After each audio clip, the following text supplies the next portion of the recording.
People, this is Thomas O. Alaron. This is the story what the power might not see or might not hear, but it happened.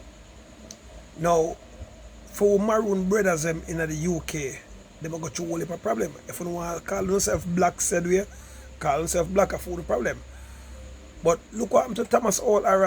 Alaron people in the UK. I want to share that story. The man just driving a scooter and the cops them lock him up, the Ku Klux Klan cops them lock him up in England, provoke him to madness, and him dead.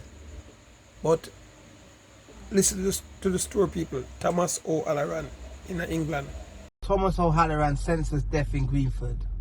My first thoughts were, how callous and disturbed can humans be? A man on a mobility scooter is no threat to anybody. Why so brutal?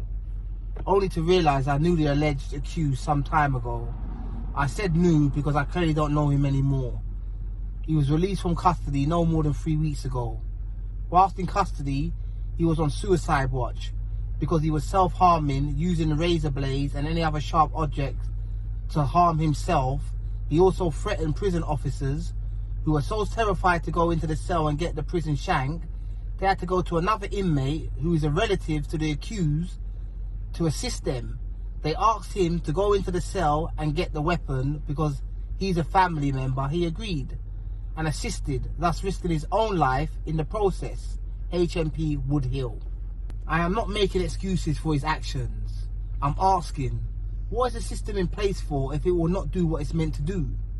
He clearly needed and still needs help, but he was released without any serious support. That's a fact. The system has failed Thomas O. Alaron, failed the community, and failed Lee Bayer. The problem we have here is you don't send someone with mental health issues to prison for treatment.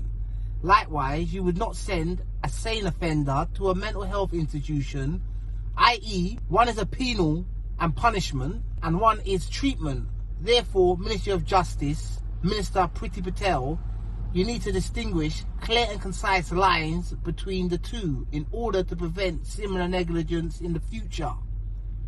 He's a man who grew up in an era where we lived by a code. Obviously, that no longer applies. His brother, Marcus Pierre Bayer, aka Cacus, also known as Fatty, police supergrass from South Acton, contributed to his brother's mental state. I say this because due to his actions, no one Lee grew up with will no longer deal with him because of his brother's supergrass status, leaving him without any support mechanism, leading to a mental breakdown. How does a system differentiate from a criminal and someone who needs medical help? Putting someone in prison does not rehabilitate them. I know because I've been there.